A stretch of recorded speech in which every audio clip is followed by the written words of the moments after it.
La prière est la créatrice aussi bien que l'organe de la piété. L'esprit de piété et l'esprit de prière. Les deux sont unis comme l'âme et le corps, comme la vie et le cœur. Le prédicateur doit être consacré à Dieu par un saint attachement. Il n'est pas un professionnel, son ministère n'est pas une profession. C'est une institution divine, une consécration divine. Il est dévoué à Dieu. Son but et son ambition sont à Dieu et pour Dieu.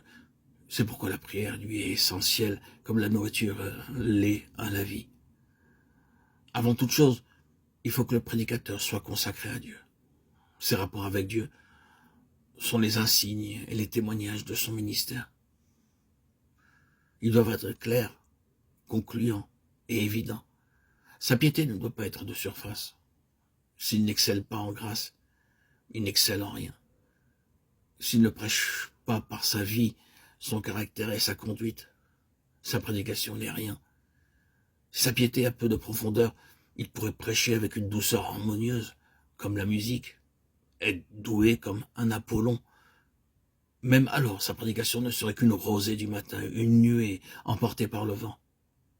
Consécration à Dieu, rien ne peut remplacer cela dans la conduite et le caractère du prédicateur. Consécration à l'Église, à ses opinions, à son organisation, à son orthodoxie.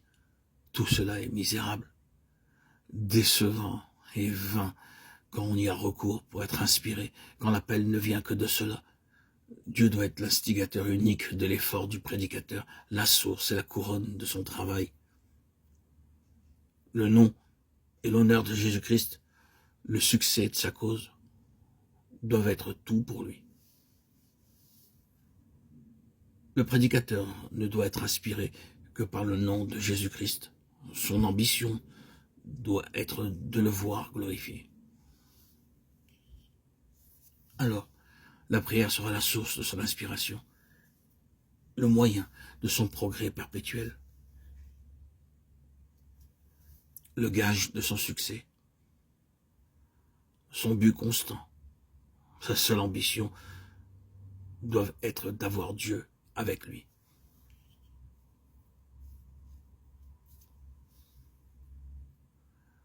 La cause de Dieu n'a jamais réclamé avec autant de nécessité qu'au moment présent de manifester par des faits ce que la prière peut donner. Le temps actuel ne doit offrir un exemple que des chrétiens puissants en prière, car une période où l'on ne prie pas ne fournira aucun modèle de puissance divine. Des cœurs qui ne prient pas ne peuvent pas s'élever.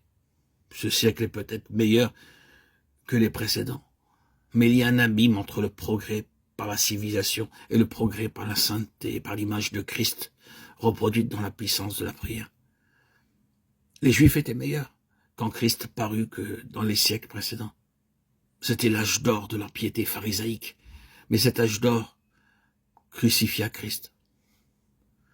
Jamais autant de prières, jamais aussi peu de prières, jamais plus de sacrifices, jamais moins de sacrifices, jamais moins d'idolâtrie, jamais autant d'idolâtrie, jamais autant de temps passé dans le temple, jamais si peu d'adoration, jamais tant de service des lèvres, jamais si peu de service du cœur. Dieu était servi par les lèvres de ceux dont les cœurs et les mains crucifièrent le Fils de Dieu. Jamais autant de visiteurs au temple, jamais si peu de saints. Oh, c'est la puissance de la prière qui fait les saints. Les caractères sanctifiés sont formés par la puissance de la vraie prière. Plus il y a de sanctifiés, plus on prie.